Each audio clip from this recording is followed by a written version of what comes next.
에서 함께 나누도록 하겠습니다. 자녀는 하나님의 소유입니다 라는 제목으로 함께 말씀을 나누겠습니다. 요즘 기사를 보면 안타까운 사건이나 사연들을 자주 접하게 됩니다. 그 중에서도 제 마음을 가장 아프게 하는 내용은 가족들이 함께 극단적인 선택을 했다는 기사예요. 많은 아픔과 사연들을 담고 있겠지만 대부분 경제적인 이유가 큰 것 같습니다. 이런 일들이 우리나라뿐만 아니라 해외에서도 많이 일어나고 있어요. 일주일 전에는 호주에서 30대 아빠가 9개월 된 딸을 안고 35m 댐 아래로 뛰어내리는 일도 있었습니다. 그 기사를 보면서 너무나 가슴이 아팠어요. 우리가 그분들을 함부로 비난하거나 판단할 수는 없습니다. 그 고통스러운 선택을 어떻게 우리가 다 헤아릴 수가 있겠어요. 그렇지만 한 가지 제 마음속에 계속 머무든 한 가지는 바로 부모가 자녀를 하나의 독립적인 인격체로 봐야 된다는 것이에요. 자녀는 부모의 소유물이 아니라 하나님께서 특별한 계획하심 가운데 주신 선물이자 축복입니다. 하나님께서 부모를 통해 태어나고 양육을 받고 보호받게 하시지만 그 인생을 책임지시는 분은 하나님이세요. 자신의 인생뿐만 아니라 자녀의 인생도 하나님께 맡기는 것입니다. 다시는 이런 일이 일어나지 않도록 여러분, 우리 그리스도인들이 기도하고 또한 더욱 세심하게 우리 주변을 돌아보는 시대가 되었습니다. 그 일에 적극적으로 여러분이 기도하시고 돌보아 주시기를 부탁드립니다. 부모 입장에서는 자신이 없이 세상에 홀로 남겨질 아이의 고통을 생각해서 그렇게 함께 극단적인 선택을 하는 것이겠지만 자신만 죽으면 그것은 결코 옳은 일이 아니라는 것을 우리는 기억해야 됩니다. 자녀는 부모의 소유물이 아니에요. 자녀를 양육하고 보호하는 것은 부모가 마땅히 감당할 몫이지 그것과 자녀의 생명을 결코 결부시켜서는 안 됩니다. 여러분, 생명의 주인은 하나님이세요. 부모가 아닙니다. 그러므로 부모는 자녀를 위해서 부모로서의 책임을 다하되 자녀를 결코 소유물로 여겨서는 안 됩니다. 성경에 욥이라는 사람이 있는데요. 욥을 보면 정말 자녀는 부모의 소유가 아니구나라는 것을 우리가 알 수 있는데요. 욥은 너무나도 극심한 고난을 만났습니다. 많은 종과 가축을 소유하고 있었지만 하루아침에 그 많던 종과 가축이 죽거나 빼앗김을 당했어요. 그리고 마음으로라도 하나님께 범죄하지 않기를 바라며 그토록 아끼고 사랑하던 10명의 자녀들이 한꺼번에 죽임을 당했습니다. 그런데도 그는 하나님을 원망하기는커녕 주신 분도 하나님이시고 취하신 분도 하나님이시라며 그렇게 고백하고 믿음을 지켰습니다. 그러자 하나님께서 그에게 복을 주셨는데요. 성경에 보면 이전의 소유보다 갑절을 주셨다고 말하고 있어요. 욥에게는 양이 7,000마리가 있었습니다. 낙타 3,000마리, 소 500결이, 암낙이 500마리가 있었어요. 그런데 하나님께서 고난 이후에 욥에게 주신 그 복을 보면 욥기 42장에 이렇게 기록되어 있습니다. 양은 14,000마리, 낙타는 6,000마리, 소는 1,000결이, 암낙이는 1,000마리를 하나님께서 더하셨다고 기록하고 있어요. 고난받기 전과 고난받은 후의 가축의 수는 정확하게 두 배의 차이가 나는 것을 우리가 알 수 있습니다. 그런데 유일하게 갑절로 주지 않으신 것이 있어요. 바로 자녀예요. 여러분, 왜 자녀는 갑절로 주지 않으셨을까요? 키우기 어려워서 그럴 수도 있을 것 같습니다. 자식이 10명도 많은데 20명을 주시면 그 많은 자식을 어떻게 참 감당하겠어요. 그런데요, 하나님께서 자식을 2배로 주지 않으시는 궁극적인 이유가 있습니다. 바로 자녀는 소유물이 아니기 때문이에요. 하나님께서 욥에게 복을 내리실 때 하신 말씀을 보면 이전 소유보다 갑절을 주셨다고 기록하고 있어요. 자, 욥기 42장 10절입니다. 함께 읽습니다. 욥이 그의 친구들을 위하여 기도할 때 여호와께서 욥의 곤경을 돌이키시고 여호와께서 욥에게 이전 모든 소유보다 갑절이나 주신지라. 그렇습니다. 하나님은 욥에게 이전 모든 소유보다 갑절이나 주셨다고 말씀하셨어요. 그리고 실제로 그렇게 되었습니다. 여러분, 모든 소유예요. 모든 소유입니다. 성경이 언급되어 있지 않는 모든 소유까지도 하나님께서 갑절로 주셨어요. 그런데 자녀는 갑절로 주지 않으셨습니다. 이것은 하나님께서도 자녀는 부모의 소유가 아니라는 것을 보여주시는 거예요.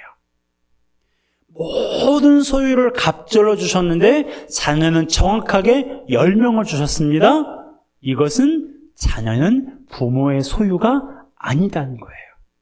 그러므로 부모는 자녀는 내 소유가 아니라는 것을 항상 기억해야 되고 자녀도 자신이 부모의 소유가 아니라는 사실을 잊어서는 안 됩니다.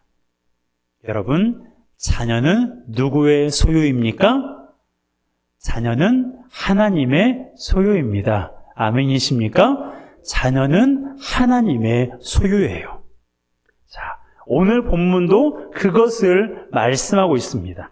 3절 다시 한번 읽겠습니다. 시작. 보라, 자식들은 여호와의 기업이요 태의 열매는 그의 상급이로다. 기업이란 유산 혹은 소유라는 뜻인데요. 이 단어는 원래 하나님이 이스라엘 백성에게 주신 땅을 가리키는 데 사용되는 용어입니다. 그리고 땅은 하나님이 주신 선물로 그 소유권이 하나님께 있었어요. 그러다 보니까 이스라엘 백성들은 함부로 땅을 사고 팔 수가 없었습니다. 왜요? 그 땅의 주인은 하나님이시니까. 따라서 자식들이 하나님께서 주신 기업이라는 말에는 그들이 부모의 소유가 아니라 하나님이 맡겨주신 선물이라는 인식이 깔려 있는 거예요. 태의 열매가 그의 상급이라는 말씀도 마찬가지입니다.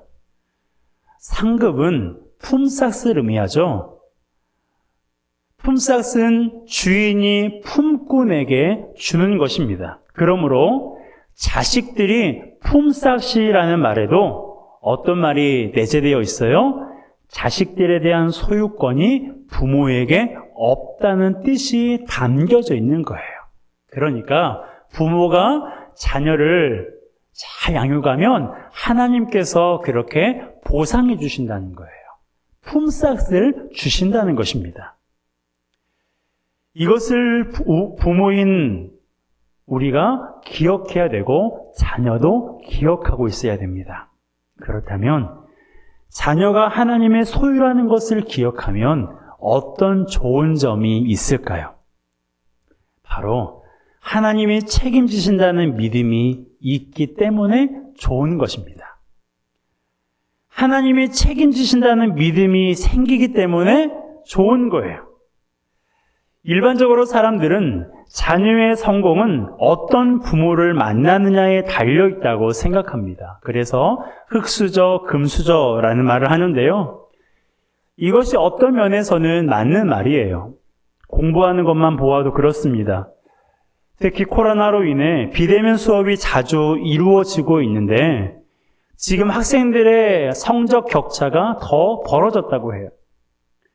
돈 많은 집 아이들은 과외를 받으면서 부족한 부분을 보충하지만 그렇지 않은 아이들은 스스로 해야 하기에 어려움이 있기 때문입니다.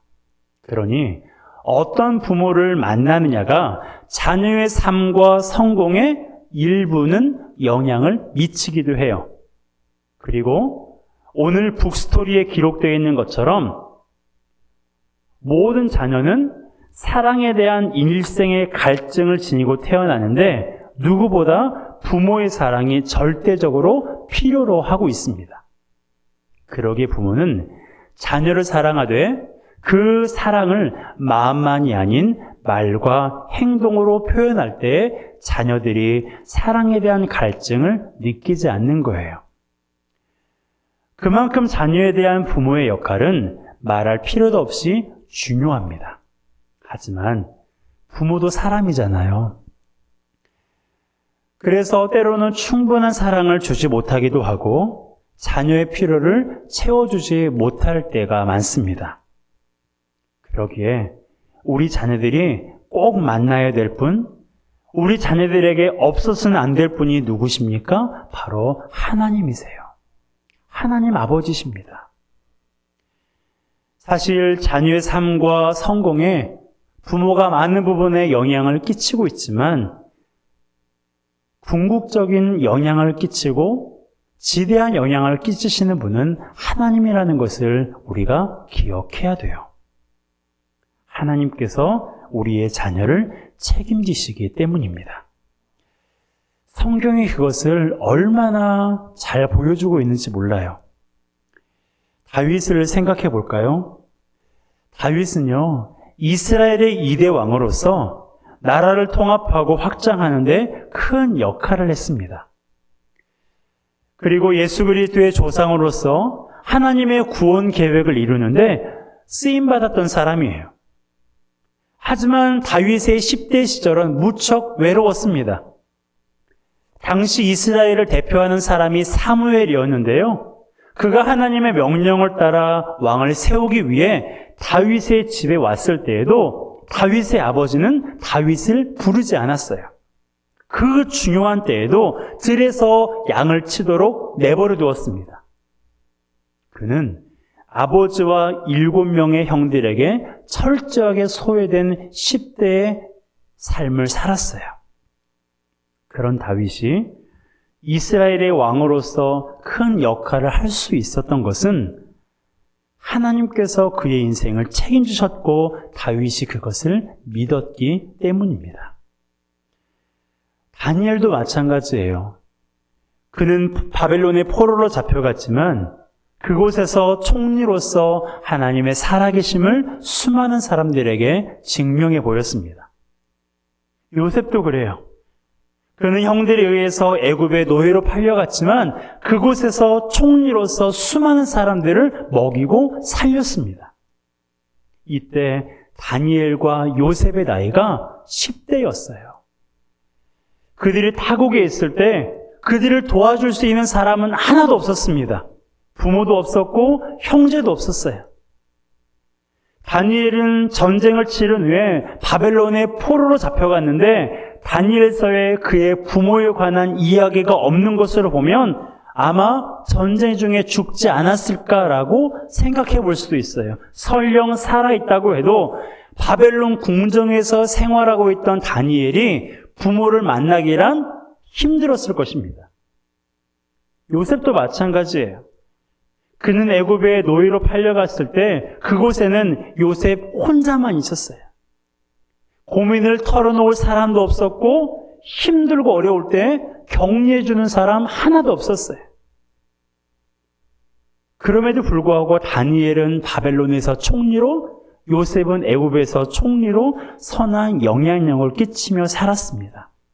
여러분, 그렇게 할 수 있었던 이유가 무엇이었을까요? 하나님께서 그들의 인생을 책임지셨기 때문입니다. 그리고 그들도 하나님께서 자신의 인생을 책임지신다는 것을 믿고 말씀을 따라 살았기 때문이에요. 여러분, 금수저가 아니라고 우리 자녀들이 실망하지 않았으면 좋겠어요. 부모가 빵빵하게 지원해줄 만한 돈이 없고 사랑한다는 말을 하지 못하는 무뚝뚝한 분이더라도 원망하지 않기를 바랍니다. 그분들은 나름대로 자녀들을 위해 책임을 다하려고 노력하고 있어요. 그러므로 우리 부모님을 공경하는 우리 자녀들이 되기를 주님의 이름으로 축복합니다. 또한 설령 그분들이 자녀를 위해 책임을 다하고 있는 것처럼 보이지 않을 때도 있어요. 그렇다고 해서 좌절하지 않는 우리 자녀들이 되었으면 좋겠어요. 다른 부모는 다 해주는데 왜 우리 부모는 그렇지 못하느냐고 그렇게 원망하지 않았으면 좋겠습니다. 그 이유가 무엇입니까? 우리는 하나님의 소유이고 하나님께서 우리의 삶을 책임지시기 때문이에요. 다윗도, 다니엘도, 요셉도 아버지가 책임지지 못했어요.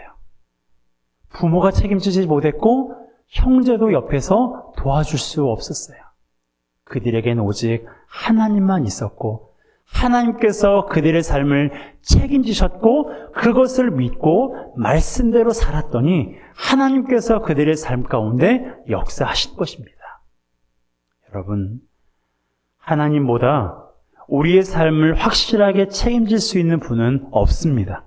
그분은 우리를 사랑하시고 모든 것을 아시고 모든 것을 하실 수 있는 분이세요.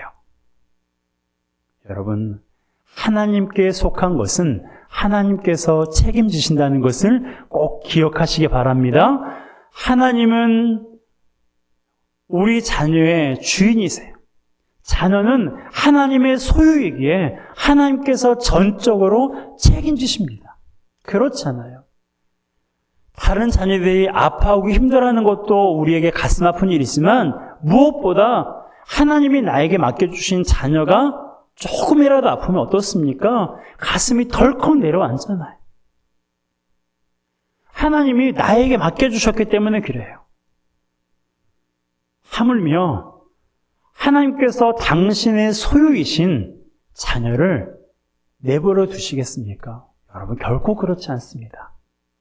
그러므로 부모는 못해준 것, 잘해주지 못한 것으로 인해서 너무 미안해하거나 자책하지 않으셔도 돼요. 그리고 자녀들은 부모의 연약함과 부족함을 원망하지 않기를 주님의 이름으로 부탁드립니다. 우리가 부족하면, 부모가 부족하면 하나님이 채워주세요. 부모가 못해주면 하나님이 해주십니다. 그러므로 자녀가 하나님의 소유라는 사실을 기억하고 하나님께서 책임져 주시기를 위해서 날마다 기도하는 우리 모두가 되시기를 주님의 이름으로 축복합니다. 여러분,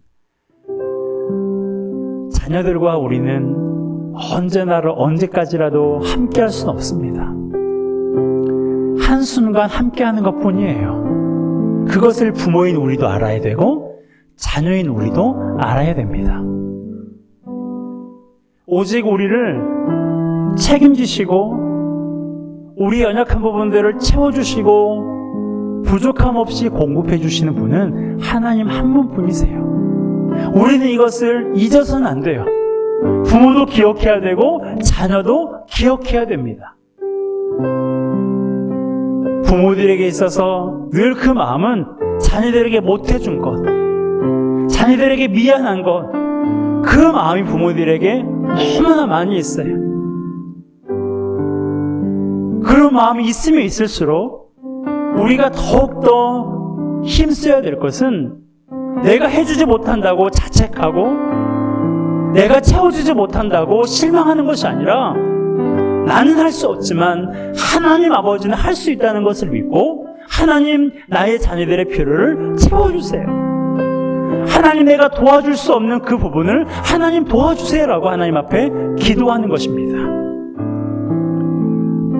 여러분, 우리 자녀들이 나의 자녀이기도 하지만 무엇보다 하나님의 자녀이고 하나님의 소유라는 것을 기억하며 하나님께 우리 자녀들을 맡기고 하나님께 우리 자녀들을 내어드리는 우리 모두가 되시기를 주님의 이름으로 축복합니다.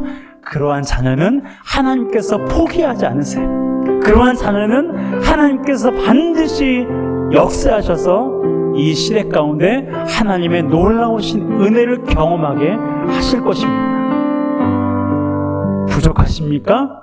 연약하십니까? 우리 자녀들의 참 아버지이신 하나님 앞에 우리 자녀를 맡기는 우리 모두가 되시기를 주님의 이름으로 축복합니다. 이 시간 우리 함께 찬양하기로 합니다.